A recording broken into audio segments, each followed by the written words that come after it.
One of the best things about any fantasy fiction is the diverse populations in the universe, especially in J.R.R. Tolkien's Middle-earth, and for this reason J.R.R. Tolkien is without question the father of modern fantasy.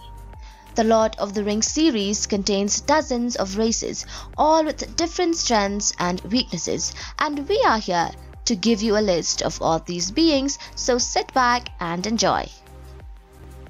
Number 1. Men.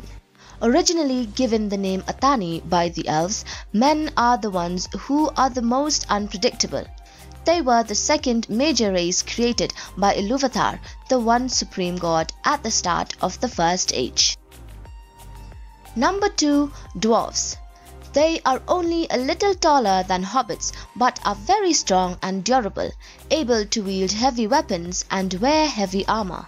Dwarves are masters of stone and extremely talented at mining.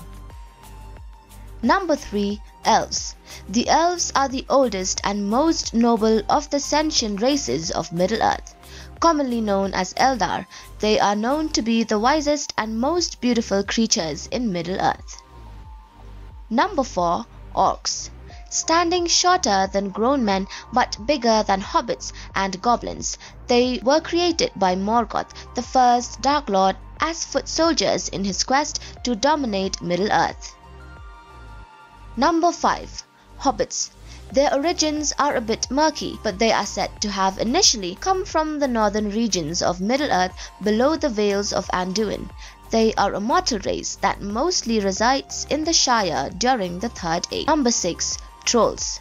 Trolls were created by Melkor in mockery of the Ents and are unintelligent creatures with limited capability for speech or advanced cognitive skills. They also have terrible manners and are brutish at best. Number 7. Ents.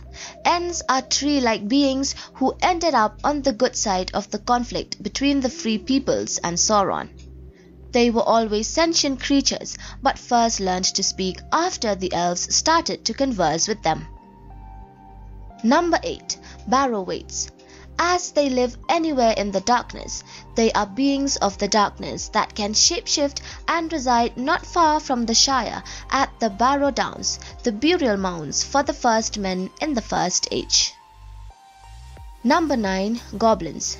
They are a smaller race that do not make for ideal soldiers, but with the proper motivation and leadership, they can pose many threats to warriors. They are a little bigger than hobbits, but not as big as orcs, and love fighting. Number 10. Uruk-hai. As a race of bigger and smarter orcs, the Uruks were created by Saruman. They are massive creatures and are designed specifically for war.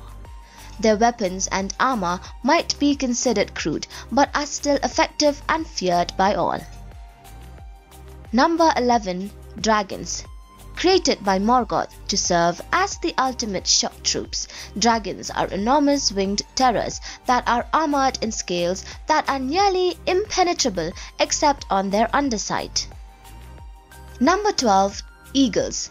Created to serve as messengers of Manwë, Lord of the Valar, eagles are noble creatures who have helped the free people of Middle-earth against the forces of evil many times throughout the ages. Number 13. Easterlings. Easterlings are considered the largest and most dangerous army that the free people of Middle-earth must face. They are a race of men who inhabit the far eastern lands of Run. Number 14. Balrogs. The Balrogs are some of the most ancient creatures in all of Arda. They fought under Melkor during the War of Wrath, which brought about the end of the First Age. Number 15. Wizards. The most powerful beings in Lord of the Rings are the Maiar and Valar, also known as wizards. Balrogs are actually fallen Maiar who have taken on a demonic shape and related dark powers. Number 16. Númenóreans. In the Lord of the Rings of Power, the race of people that inhabits the island of Númenor were introduced. Though Númenóreans may seem like they belong to the race of man at first glance, there's more to them than meets the eye. Number 17. Harfoots. While Harfoots share a resemblance to the Lord of the Rings hobbits, they are not the same. Both hobbits and Harfoots lack a desire to meddle in the business of the greater world, but Harfoots are a nomadic people and do not yet live in developments like the Shire. Number 18. Spiders. Mainly living in the tunnels of Mordor as well as the dark forest of Mirkwood, they are also referred to as children of the Ungoliant. They prefer dark places where evil reigns, and any time light enters, they consume it to create more darkness, both physically and metaphorically. Number 19. Watcher in the Water. Appearing only once in Lord of the Rings, it represents a point of no return for the ring. In the book, it is described as living in a pool of stagnant water and that it has many tentacles. Number 20. Stone Giants. Their biggest appearance takes place in that story when Bilbo Baggins sees them having a rock fight in the middle of a huge thunderstorm. They are a race of rock-looking beings. Well guys, this is all that we have in the list. If we have missed any, do let us know in the comment section down below. Thanks for watching, and please do not forget to support us by liking our videos and subscribing to the channel.